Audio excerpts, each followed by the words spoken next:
we felt that we might have something to talk to, our clients and friends about, as we've gotten our arms around what's happening with insurance in California. And I'm very, very pleased to have um, Joe Torres with us. Joe has his own company, All Risk Shield. He's also a professional firefighter. Joe's company does home hardening recommendations and construction, as well as actually personal firefighting services. And we'll hear from him. But we're going to start with Chuck Warina. Chuck is a senior private risk advisor for Aon Private Risk Management. Senior just means experience. It has nothing to do with how old Chuck is. Always love the senior. Um, and Chuck has been a wealth of knowledge for us, not only helping us navigate what's going on, but also um, actively getting our clients insurance in this new environment. And I think the big message as we start this, and we'll be tight on this. We'll do 45 minutes and do some questions for 15 minutes. But the big thing that struck me as we've worked through these issues is the day when you get an insurance policy and you stick it in your drawer and that's it, are gone. That is not the world anymore. Your insurance is constantly being evaluated. You are fighting to get into what is a ever dwindling portfolio of insurers who have very limited appetite for how much product they want to have in California in certain areas. And getting insurance is now a fight. And in my world, we're literally having to replace shake roofs to sell homes because the buyers can't get insurance for them. Homes that are older than 25 years are having difficulty getting insurance. And if you can't get insurance, you can't get a loan. And if you can't get a loan, you can't sell your house to a lot of people, and that changes things. So I thought where we'd start, Chuck, is with you kind of giving a talk on the structure that we have now with everybody hears about accredited and non-accredited and Cal Fair plan options, what those mean. And then we can talk about how you have to go about assessing a home in order to take it to get it qualified and the new world that you're facing in insurance. So go ahead. Thank you, Michael. Appreciate it. I appreciate the part about the senior too. Thank you for that. So, to your point, Michael, that we have three marketplaces here in California. We have the admitted marketplace, the non-admitted marketplace, and then the market of last resort, the California Fair Plan. So, what does that mean? Admitted markets come into California, and if they want to come in on an admitted basis, they have to agree to back the California Fair Plan financially. They have to agree to participate in the California Insurance Guarantee Association, which basically says if another admitted carrier becomes insolvent, the other admitted markets will step in and pay their portion of the claim based on their market share for homeowners insurance.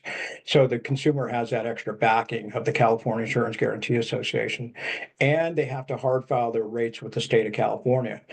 Once those rates are filed, they cannot deviate from those rates. So they don't have the ability to fluctuate the rate and charge a higher rate for a higher risk exposure and a lower rate for a lower risk exposure. The rate per thousand in coverage, they're locked into it. Because of that, and because our Department of Insurance has been slow walking rate filings or rate increase requests for the last decade or more, we have rate filings that are 2 and 3 years old. So because admitted carriers do not feel they can capture adequate rate for higher risk exposures, they'll simply pass on that exposure. Once we have three admitted markets that have declined to offer terms, then we can seek terms in the non-admitted markets. Non-admitted markets come into California and they do not back the California Fair Plan. They do not participate in the California Insurance Guarantee Association, and they do not file their rates with the state of California. So their rates are what we call unregulated rates. The companies are regulated just as admitted carriers are by the Department of Insurance, but the rates are unregulated. That gives them the ability to charge whatever they feel is an appropriate rate for a given exposure. Because they have that flexibility in their rate structure, they're more likely to offer terms at a cost, of course, for a higher risk exposure. Now, if we can't secure terms in either the admitted or non-admitted markets, then we have the California Fair Plan, the market of last resort. California Fair Plan is market of last resort, market of least resistance, basically takes all comers. But the issue with the FAIR plan is the limitation of total insured value, which is $3 million. And that's all in for your dwelling, your separate structures, personal property, and loss of use. That cannot exceed the 3 million total capacity for the FAIR plan for a single residence. So when we have larger homes, we're not going to have adequate coverage. Or if we even have mid-size homes, we're going to have to be very careful about how we structure that coverage, how we have to be creative on how we're going to use that 3 million capacity. We're going to allocate it all towards the dwelling, or we're going to allocate a little bit less of the dwelling and allocate some to personal property or loss of use, for instance. So those are our marketplaces here in California. So what I also found interesting in our discussions that we had is it feels like, um, the days are gone when you can jump on the phone and just start calling Geico and getting insurance. For one, they're not insuring, and they're not necessarily telling you they're not insuring, right? Yeah. And two, that it's more of a discussion with the companies, and you need somebody who can really underwrite these and actually say this. The knee jerk will be, I'm not going to insure you, and you have to make a case to get insurance. So how does that process work when you work with somebody? What do you look at first? Yeah, so you're exactly right. Every carrier remaining in California, and many have left, but the remaining carriers are all in some form of moratorium. I rather they've declared it officially or it's undeclared, right? They've silently gone into moratorium. And what they're doing is they're being very, very cautious about what they're bringing in the front door. And at the same time, they're trying to get rid of as much higher wildfire exposure out the back door through the process of non-renewals. So the last thing they want to be bringing on is more higher wildfire exposure locations. So they're going to be very, very cautious about where and how they're deploying available capacity. And they're only going to pick the best of the bunch, right? They're going to cherry pick the submissions and only deploy capacity to the very best exposures. So when we have higher risk locations or locations that are having issues because of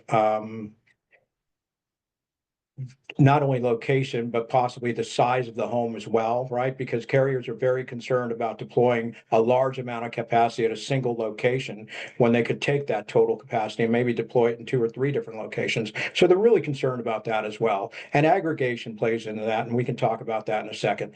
But they're looking at all of these factors and then cherry picking where they're going to deploy capacity. So it really becomes a conversation about how we can make this home more attractive to our underwriters through mitigation, what's been done, what can be done in the form of mitigating wildfire exposure. There's really no appetite, as you mentioned, for wood shake roofs any longer in California. So uh, we run risk reports for every client. We use CoreLogic Risk Meter, and we also use Bear Risk, 2 different modeling companies. And we run these models so that we can have intelligent conversations with our clients about where their risk falls in the markets based on these scores. Are we going to possibly have an admitted option with this score, or are we past the admitted market's appetites? Here in California, once we get in the mid 20s, 22, 23, 24 out of 100, we're losing our admitted markets. So then we know if we're beyond that, we're most likely going to fall into the non-admitted markets. And what can we do to improve our situation? With our underwriters and make the home more attractive and possibly not only eligible for terms, but also more attractive terms and more attractive pricing, more competitive pricing. So we have those conversations about risk mitigation and what's been done and what we can do further and why that would make sense. To your point earlier, it's really become now a partnership between us as the broker, the client, and the insurance carrier. We're trying to create a partnership where we're all working together and trying to achieve the best possible outcome for the client by working together. When our underwriters see that we have a client that is very, very interested or very motivated to do risk mitigation, and we can show them what they've done and what they're willing to do, it means a lot to our underwriters. And then there's the expectation of ongoing compliance, right? It's no longer just you pass one inspection and you're done, and 5 years later everything's overgrown again and it looks like it did 10 years ago. We can't do that any longer, right? There's this expectation of continued compliance and continually maintaining your risk mitigation position.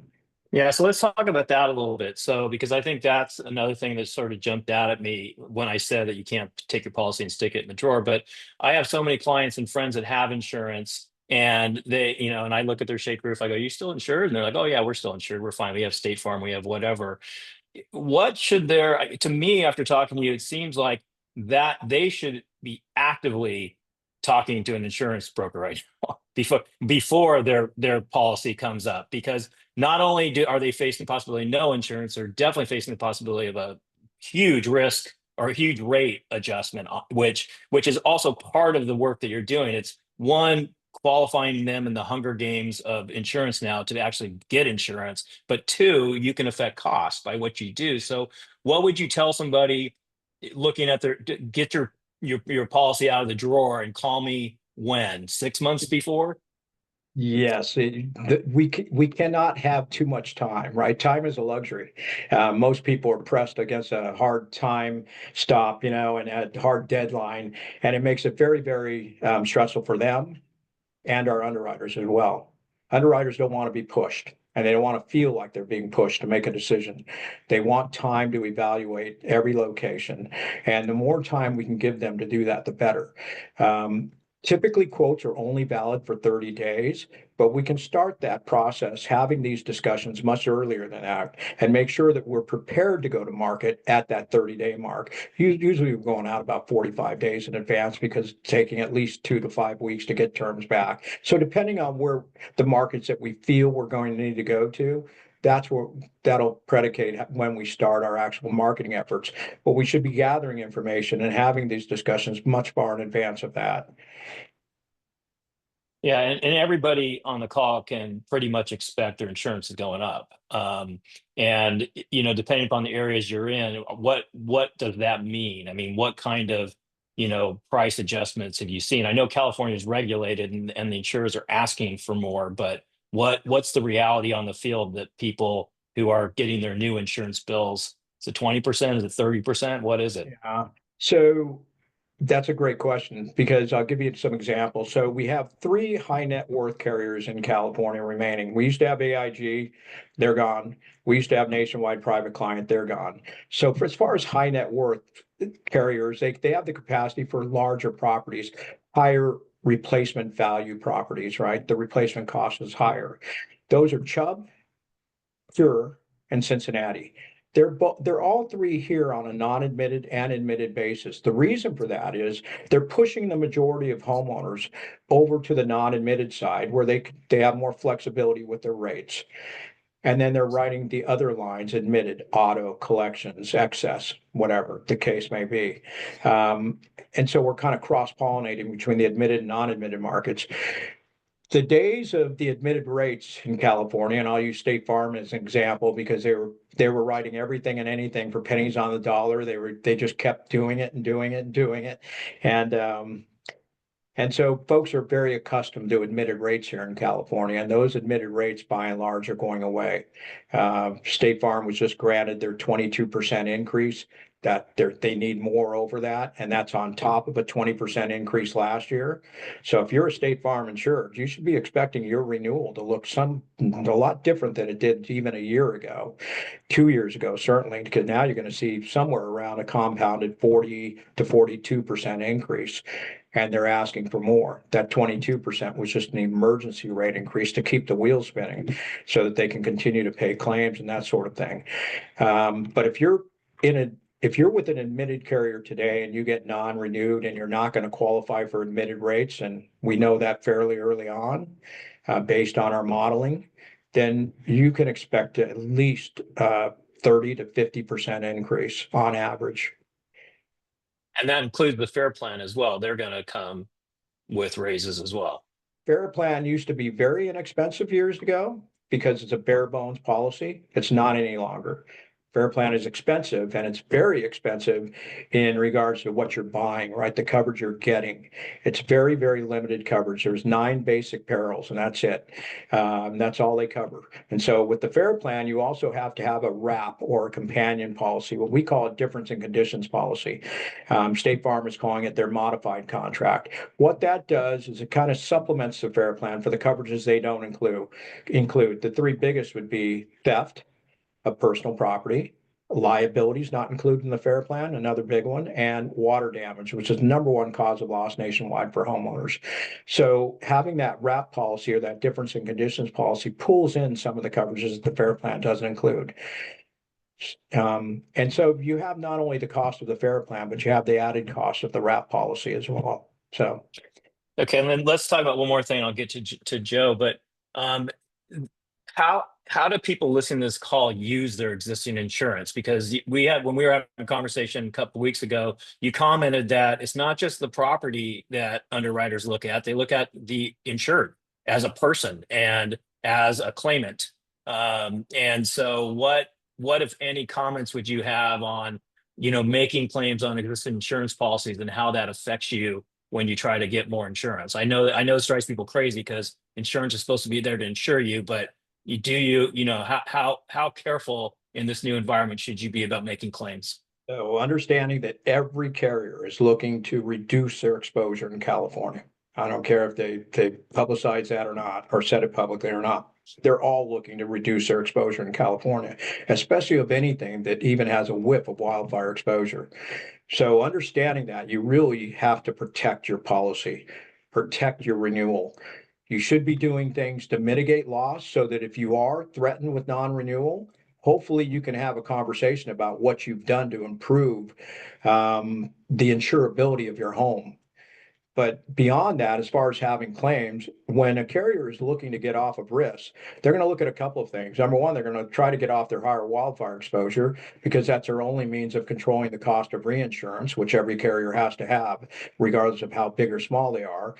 Uh, and also, they're going to look at the the business is costing them the most money, and then as far as claims, right? Who is having a lot of claims activity, and they're going to want to get off of that right away. Every carrier is looking very, very hard at water losses and taking a very, very keen underwriting position on that. Because water losses are so severe and so common now, the #1 cause of loss, even more than wildfire or any other loss by far, carriers are really looking at water losses. So you should only make a claim if it's something that you cannot comfortably handle on your own. If it's going to cause a financial hardship, then perhaps you should file a claim. But if it's not going to cause a financial hardship, you should probably consider not filing that claim. It's going to put you in a different category with these insurers, especially when they're looking to non-renew coverage. Which is a vote for high deductibles too. Then you should really, if you're not going to make claims, you might as well jack your deductible up as high Absolutely. as you can. Right, right. Absolutely, Michael. Okay, so Joe, why don't you just briefly tell everybody about your company and the services you offer, and then I have a few questions for you. Yeah, absolutely, absolutely. Thank you again for letting me participate. My company, Overshield, has been around 11 years. We specialize in the wildfire assessment and amongst other things, and I'll dive into details about what that is. But we've been since inception helping folks figure out what is applicable to their property as far as their risk potential and what they could do to increase their structure survivability and lower their risk profile. And kind of, I think and Chuck kind of nailed it. What was, the fact that there's a relationship that's being formed or forged between carrier, broker, and client themselves, or the customer. We're kind of we're in between all of that, you could say. So we kind of fill the void of forming, making sure that relationship is seamless. But yeah, that's kind of, I'll dive into details as we kind of truck along here. So. And then you also provide fire protection services as well, and you were actually protecting some of quote unquote private fire, you were doing some of that work down the Palisades, right? Yes, that is correct. Yes, sir. Yes, absolutely. So again, we're kind of end to end as far as what we offer from assessment. So you could think of it as kind of before, during, and after a wildfire event or the wildfire threat. You can say during the actual event. During actual events, we do have emergency response elements or teams that go out and participate, and they save, our teams actually saved several homes, which in turn saved several neighborhoods. So um and again, I could dive into a little bit more detail on what that is. So but yeah. Yeah, so let's do a little exercise for everybody. I have a house in Woodside. It is not in a severe fire area, but it's adjoining one. I don't know what that would make my score, Chuck. Chuck told me my home in Truckee on 0 to 100 fire risk has 100. I was really happy to hear that. But I have a home in Woodside. It's not in the severe fire zone, but it is abutting, some, forest lands and stuff like that. I call you up, Joe, and have you come out to look at my house. What does that look like, and what kind of recommendations are you making, and what and then once we do the work, how do we package this and take it to Chuck? So that's great. Yeah, that's a great starting point. So what we end up doing is we start with the assessment. So the assessment is kind of goes hand in hand and parallels with what the insurance carriers or those underwriters are looking for. So we build out a report from that assessment. So that assessment is going boots on the ground, and we're the eyes and the ears. So we're the eyes of the brokers and the carriers themselves, right? We're gathering up all the data and all the information that is pertinent to, again, what is the highest risk potential on the property, and what can we do to lower that risk? By gathering up that information via notes as well as pictures, we pushed out a report. And in that report, we prioritize what is necessary or needed or applicable to the property itself. So say, hey, your house up in Truckee, for instance, mitigation, we're looking at like 0 to 5, what's in that 0 to 5 zone as far as combustibles. When you push out the pine needles, we could do something to the siding itself. Maybe there's some stuff that could be done to the roof. Maybe there's trees or aerial fuels that need to be limbed up or pushed away from the roof. So again, all this would be embedded into that report that we then would present to the client themselves. And then, hey, look, this is what we're going to present. And then this is what we could hand off to, you could hand that off to a carrier or your broker per se. So once you hand that off to your broker, then it's, hey, what can we start doing in phases, and kind of biting this off in pieces, sort of to do this mitigation work. Yeah, so Chuck, before I do that work, I come to you and I show you the report. Can you give me an idea of what's bang for my buck? I mean, it was interesting before everybody got online, we were having a conversation of a house in Atherton that has a shake roof that has to be replaced in order to get insurance. But once she replaces this shake roof, her insurance costs the savings were going to be about $30,000 a year versus what it would cost to try to cram something on top of it. So, $90,000 roof has a return in 3 years just through insurance savings. So can you look at this before I do the work and tell me what you think's worthwhile or not? Yeah, similar to what you do, Michael, when somebody's considering selling a home and they're considering making improvements to it, and you're advising them on what makes the most sense, right? What are you going to get the most bang for your buck to do? Um, we do the same thing. I've been doing this for 36 years, so we know what our underwriters are looking for. We know what'll move the needle. But at the same time, we're also looking at the family and their safety and their resiliency. And that's what we're trying to ultimately do, right? The insurance is a byproduct of that, I guess you could say. But yes, we advise on what makes the most sense to do. Yeah, I mean, I guess that's a good point. Joe's work is first of all just to make you safe. Exactly. Before you even get to the insurance part. And I can tell everybody out there that what I'm seeing on the ground, that I read a report recently that for the first time, the cost of insurance and taxes in most of the United States was getting higher than mortgage payments. Now, that's not the case where we are because our homes are so expensive, but that rise in insurance, particularly in the vacation resort areas, which are always pretty high risk areas, generally speaking, is starting to have an effect on pricing and what you can sell your home for. And so, putting money into that, maybe also putting value into your house. We are hearing lots of stories out of the wine country, for instance, about homes that can't get an adequate amount of coverage, and then that affects the price. And also with $100,000 insurance premium, that affects the price. And insurance premium is now like property taxes.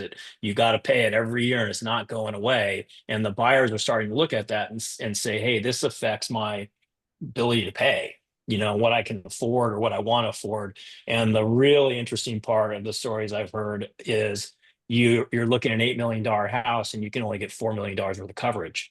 And then you're starting to say, well, what do I really want to pay for this house? And then the pricing pressures are coming in. So these are real live events that are happening, right now on value for people's houses.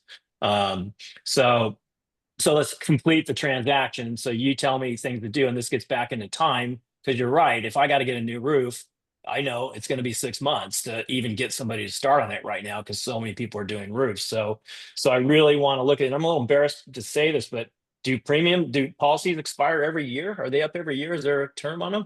I don't even Every know. year, Michael. Yes. Okay. So Yeah. you really do have to be thinking about this from the time almost that you get insurance, and and having a game plan for where things are going, and just being aware.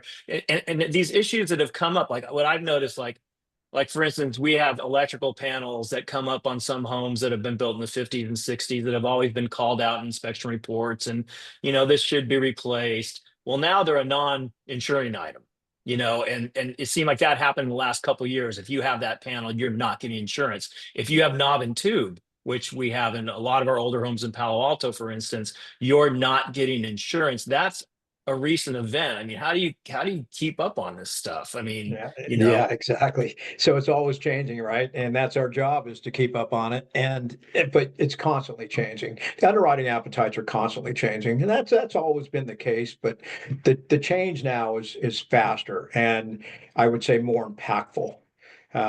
So it could be the difference between having insurance and not having insurance. It can be that impactful, or it can be the difference between having insurance but less desirable, at a less desirable price point, and perhaps less desirable terms, because we're limited on the available carriers that will entertain something with, for instance, knob and tube. There's really no appetite for that in California any longer, just like wood shake roofs. Really no appetite for that. So when we have homes that have these types of risks, we're really limiting our pool of available carriers, and because of that, we're going to be very, very limited on the terms we can provide. Typically, they're going to cost more and be less attractive as far as coverage. So let's flip to Joe. There there seem to be coming out new municipal requirements to do this work. Like this is not even just doing it to get insurance. There's now California's had some discussion about instituting some mandatory fire hardening rules. I know local municipalities here, the Woodside Fire District has done something like that. It's still they've threatened to make it a point of sale thing. They love to throw these things on the realtors. When you sell a house, you have to do it. How much of that are you seeing, and can you do those kind of compliance reports, I guess I would call it? Okay, so in car, I think you have what's AB 38. It's kind of one of those kind of statutes that you have within I think the contract, the sell contract. Right. There's Yes. there's a stipulation. There's a small section in there that says, hey, these things need to be done. And honestly, I have not seen any of these things enforced whatsoever. They're there. These things are floating around, but they have not been enforced. Now, and this is like this, so that's kind of statewide. Now let's hyper focus on kind of like regions or counties, or even smaller municipalities and whatnot. Now there's focus like, hey, yeah, we're gonna institute, hey, you have to have 1/8 inch mesh over your vents if they're bigger than 1/4 inch mesh currently. Like that's That's kind of it. And then I think there's, this push for zone zero for folks pushing away combustibles from the actual footprint of the structures. Now, again, each of these are kind of, they're all kind of, again, there's not a whole lot of enforcement going on as far as that. Really, I mean, there's kind of like, hey, yeah, you need to do this. Yeah, I get a letter for a property, that I have down in Southern California, and that municipality hasn't they'll send me the letter of hey, you need to do this sort of thing. But there's no enforcement kind of behind it sort of thing. Again, Yeah. But this really, so even though there's legislation, there's kind of these bills in place, or these kind of these ideas that are floating around. The real kind of enforcement comes from insurance. Right. Hey, if you want to be insured, if you want to have that policy in place, if you want to bind policy, you have to get these things done. That's it. So talk a little bit about your I hope I'm doing this right. Your private firefighting service, Okay. however you like to term that, and Yeah. maybe even some concrete examples of what went down in the Palisades with people that had you guys under contract. I'm going to give you a real good example. I spoke with this client a couple of weeks ago. This individual had a property in the upper Riviera of the Palisades, heavily impacted. This client signed up the day of the fire. Okay. He signed up the morning of. Our teams were already in the area. My teams went and they saved his home later that day. So pretty significant right there. But and why were you there, and what was the deal, and how is the setup? I mean, do you just respond? Are you kind of on call when things are happening? How's that work? Yes, sir. Yeah, and let me dive in. I'll dive into details and then I'll go back to that, because that's only half the story there. What happens is my teams are pre-deployed. So if there's a red flag event or a high wind event, my teams are pre-deployed in the areas already that are going to be impacted. And that's exactly what happened. My teams were already pre-deployed in the area, in the Palisades and Malibu, the morning of the fire started. My teams were already in the area, and they got started, going to work at our clients' properties. So we do a prepare and assist, making sure that the clients' properties are prepared and ready to go. If that's setting up pool pumps or applications of retardants or gels, if it's applicable. And then if there's actually impact, direct impact, they will engage if it's safe enough, and if they have to depart, then they will. And that happened at several properties. But what made us different too, what kind of the game changer there, is that, again, we pre-deploy our resources. I also have liaisons. So I have a couple of retired chiefs, retired CAL FIRE chiefs that are part of on my payroll, that are liaisons. I have one for Northern California, one for Southern California, and they tap us in to get us checked into IC. So we're not, there's no like kind of cowboying, you could say, kind of like we're not running the Wild West here. So we're checking into IC as we should. And we were the only private resource for the first 24 hours of that event. So pretty impactful. So going back to that client that we saved, he signed up in the morning, we saved his house later the evening. He went to his insurance company, and he was actually said, hey, look, I paid X amount of dollars for this service, and they saved my home. Otherwise, you guys would have had to, pay out X amount of, millions to replace the home.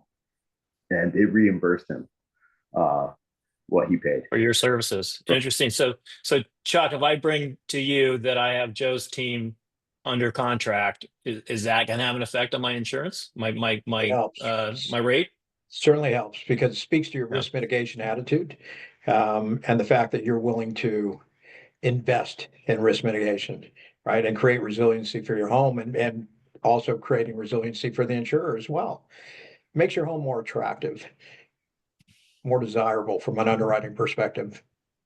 So we're gonna get to some questions, but I want to ask the one super scary question, especially for the guy that owns a house in Truckee in a 100 rated fire zone.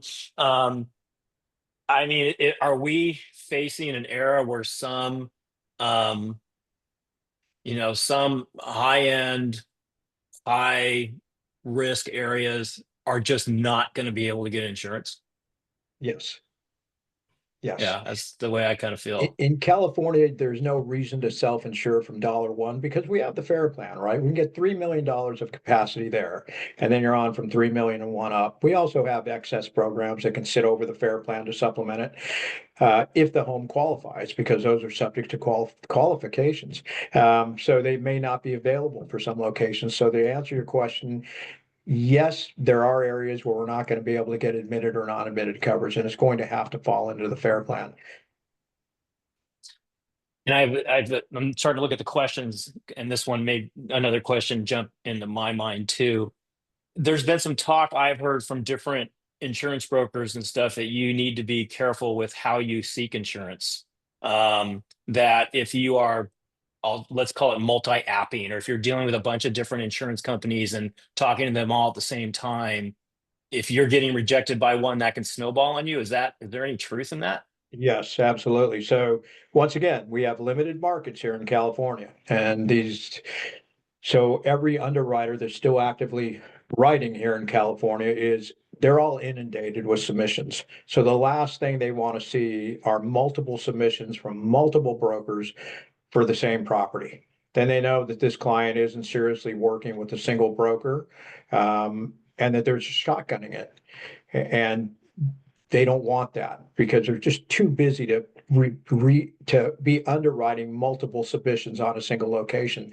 So what they'll oftentimes do is just decline that location because they just don't want to deal with that.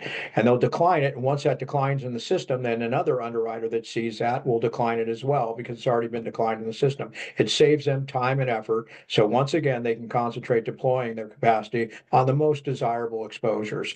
And your relationship with your broker and your broker's relationship with that carrier absolutely plays into this. Um, it, the question that made me think about it is Nikki, our friend Nikki James, asked, if we proactively reach out to our insurer prior to renewal, does that bring it to their attention and lead to a higher chance they'll review in more detail or maybe non-renew even? It really depends on the carrier. It's tough to speak to about all underwriters, but many carriers they're already scrutinizing every single renewal. So know that your renewal is going to be processed. It's going to be scrutinized for exposure. It's going to be scrutinized for loss history. Many carriers are doing aerial surveys now of neighborhoods, and they're doing drone surveys basically and looking for reasons to get off of exposures to overhanging trees, roof in poor condition, mold or mildew or organic growth growing on the roof. Any reason they can find, they're looking to get off. So what you really have to take the mindset or the approach to this is, I got a renewal this year. Great. I paid it. Now, what do I need to think about going into next year to make sure I get another renewal office or to improve the odds that I will be renewed again or be offered a renewal? So you have to be proactive about this. You just can't expect that every year you're going to get a renewal offer. Those days are done. Especially, Outside of go ahead. I'm sorry, go ahead, Michael. Well, I was going to say, so what are some of those hot buttons that everybody should know about? I mean, I can kind of tell. I mean, we've talked about roofs. I've talked about electrical is a big issue with these guys. If your home is older than 25 years old, which I that always makes me stop and breathe. Like 25 does not seem that old, but No. that seems to be the number where we're seeing increased scrutiny. And the questions are plumbing. Do you have copper plumbing? It's electrical. Do you have knob and tube, or do you have, how new is your panel? And roofs, obviously. Is there anything else that people should be kind of thinking about?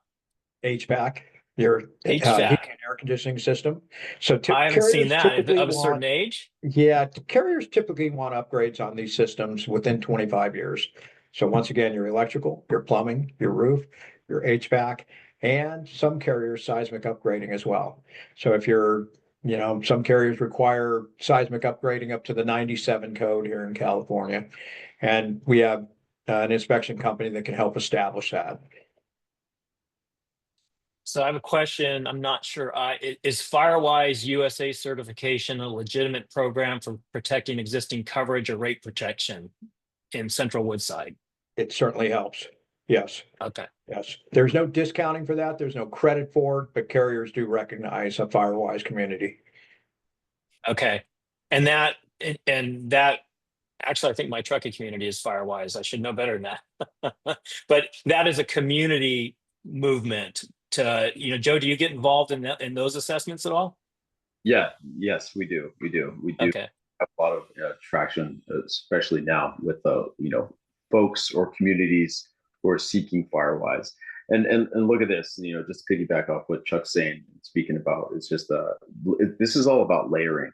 And once you start layering and if you just take so you take the community itself and then you bring it down to your property, your structure or structures, then that's kind of the focus. So Okay. layering. All right.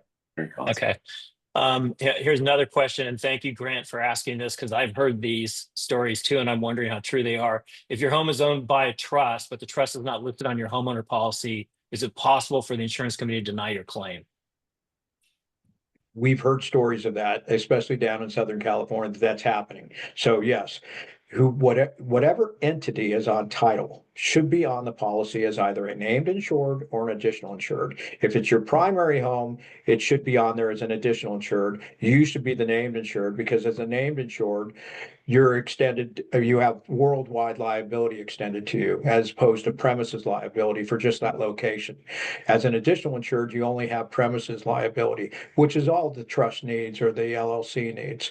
So the LLC for a primary home should be the additional insured. You should be the named insured. For a secondary home, the trust or the LLC can be the named insured. You just need premises liability, so you can be the additional insured. But that entity also needs to be on there for liability, and it's picking up the liability from the homeowners. But then it also needs to be carried over to your excess, your umbrella policy, and so it also has the excess liability. That is something we need to get out there, because I think there's a lot of people that have not done that. Mhm. Okay, I have a question. If my home is worth more than $3 million, will Fair Plan be willing to cover it for $3 million, and we as homeowners would self-insure the rest? The answer is yes, they'll cover it. And Fair Plan, is it correct to say Fair Plan will cover anything? Well, within reason, right? If the home is in very, very poor condition, lack of maintenance, that sort of thing, they can't Right. decline it. They do My have the experience ability has to been decline. we walk around and take 4 pictures of every side of the house, and you're in the Fair Plan. Right, 4 pictures and have every side of the house, including the roof and the address, and Yeah. yep, and they have to be date stamped. Yeah. Is renewal easier or harder with bundling your other stuff with it? Does that still help? It helps. Okay. Absolutely. Yeah, once we get in the non-admitted space, it's a little bit different. So we have some non-admitted carriers that are homeowners only. But so it really depends on the carrier. But yes, for instance, with Chubb, Cincinnati, and Pure, we have to have a minimum of 3 lines. So absolutely, it's required with them. This is a good question, because I'm very interested in self-insurance, and as premiums go up, and how much, at what point do you just say, I'll roll the dice, or I'll call Joe and have him fix my house up and then roll the dice. The question is, I've owned a home for over 25 years. I've never made a claim. That's a lot of premium that I've paid. If my home is not in a wildfire zone or flood zone, am I crazy to not have homeowners insurance? I don't have a mortgage, and therefore it is not required. That the answer is yes, it's not required if you don't have a mortgage. Premiums are getting so high, I imagine some people own their homes outright are considering not even paying for insurance going forward and just rolling to the dice. Thoughts? Your thoughts, Chuck? Yes, you can. But once again, I would advise you to recommend at least considering the Fair Plan and getting that $3 million layer. Why insure from $1 when you don't have to? So you don't have to self-insure from $1 at least. And there are other things we can do too, but if you're not in a wildfire zone at all, you're I would imagine that your insurance is probably not in jeopardy, but a lot of people don't think they're in wildfire zones, Michael. And so that's why we do the modeling so that we can show them where they fall in the modeling, right? And that's not my opinion of your risk. This is a modeling company that, by the way, some carriers use, have it embedded in their mapping systems. But regardless, it'll give us a pretty good idea of where you fall in the markets.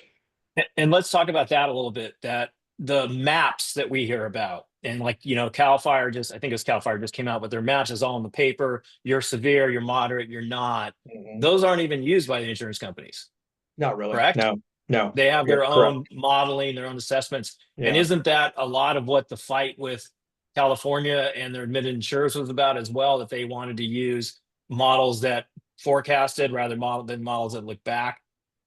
Exactly. So here in California, we're one of only two states in the nation that do not allow carriers to use the science of predictive risk modeling, catastrophe modeling, or climate change modeling in their rate filings. In California, our carriers are forced to look in the rearview mirror back 20 years and use the average of losses over the last 20 years to predict future loss and to request rate filings or rate increases based on that average. In 48 other states, they can use those sciences to predict risk going forward and hopefully be rate adequate when these catastrophes occur.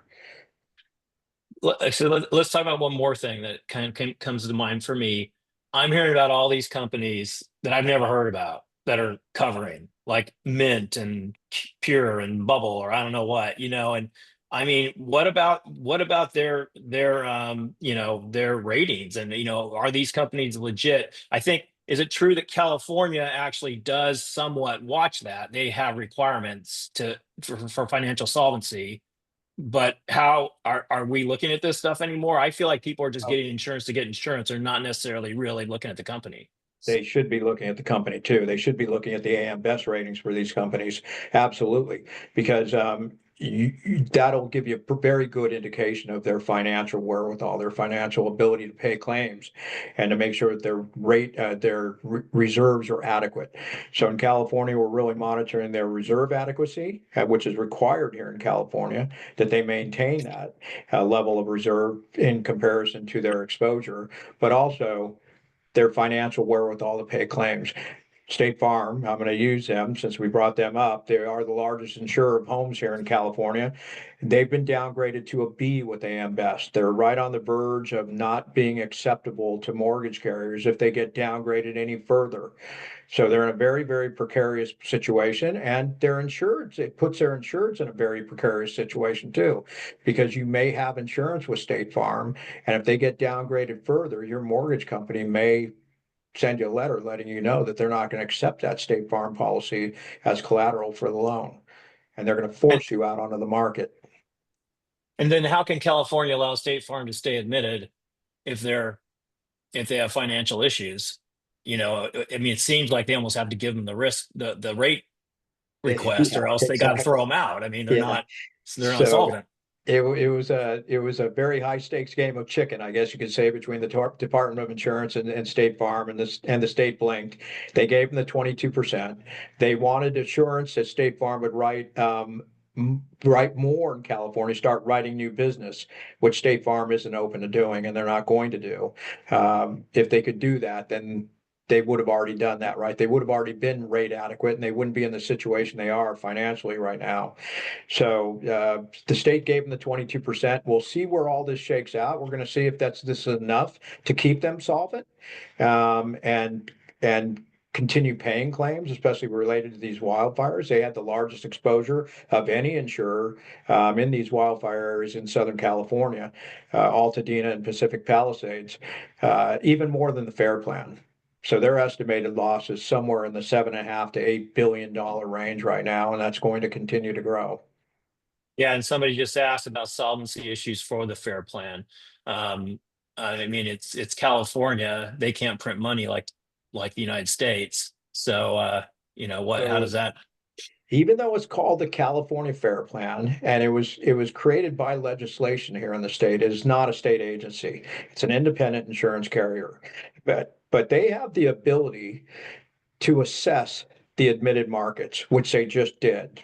As a result of these fires, they issued a $1 billion assessment to the admitted markets. So the admitted markets, based on their market share of the homeowners market here in California, are going to have to pay that assessment. Right now, that's due within 60 days under current regulations. They're talking about changing that in the future and allowing the fair plan to seek bonds so that they can get that short-term cash flow when they need it, and then assess over a longer period of time the admitted markets and give them more time to pay those assessments. But the initial assessment as a result of these fires is $1 billion. Once again, State Farm, being the largest insurer in the state, is going to bear the largest impact from that on top of their losses in their book. And did they, I know State Farm was also being asked by California to take a larger slice of the fair plan business. Did they agree to that? Yeah, so the Department of Insurance has cobbled together a plan to try to bring markets back into California. And what they've offered to do is give them the ability to use those sciences of predictive risk modeling to look forward with rate filings. They'll allow them to use those, even though we're only one of 2 states that don't allow that. They're also going to allow them to incorporate the cost of reinsurance in their rate structure. To what degree, I don't know. But once again, we're only one of 2 states in the nation that don't allow that currently. And they're also going to give them the rate that they need. So whatever rate you need, you tell us the amount of rate you need, 22%, 30%, 15%, they're going to grant it without public hearings. In exchange for that, these carriers will have to agree to take higher wildfire exposure either out of the FAIR plan or in those that's what that map was for, Michael, and out of those designated higher wildfire exposure areas.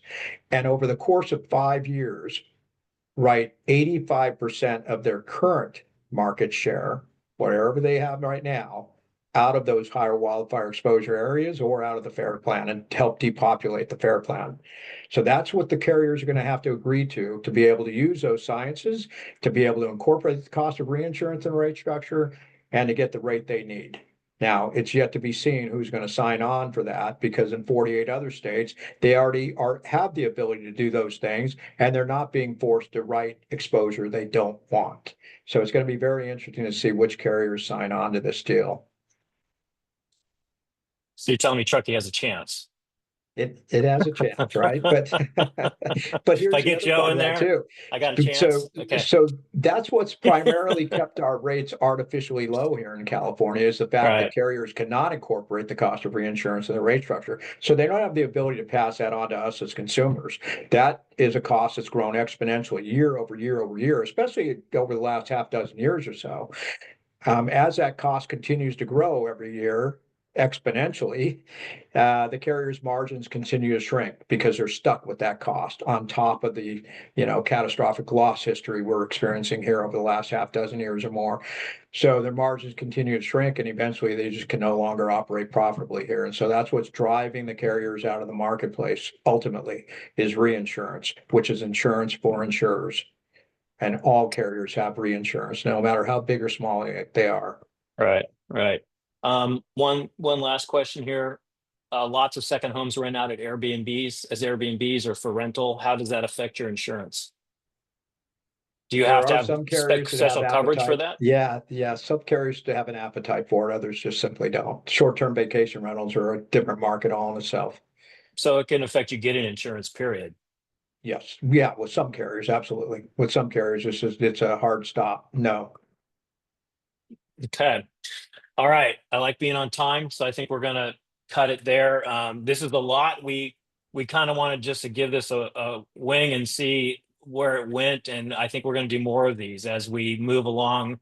I feel like I'm gonna need to talk to Chuck every 3 months just to make sure I know what else is currently wrong in my home in order to get insurance. So we're going to dive into these some more. We will email out Joe and Chuck's information. Thank you both. You taught me a lot and really helped a lot of my clients in the last 6 months to a year, as this is becoming more of a Main Street issue. For a while it was like, oh, those poor people in the wine country or wherever, but now it seems like it's on everybody's doorstep. And I can tell you, I'm talking to agents all over the country, and they all are dealing with it everywhere. It's not just California, which is interesting. There is a move away from high risk properties and definitely an increase in insurance premiums that are going to be painful for all of us. So with that, thank you guys. Thanks everybody for attending, and we'll be in touch with you all soon. Thank you, Michael. Thank you. Good night.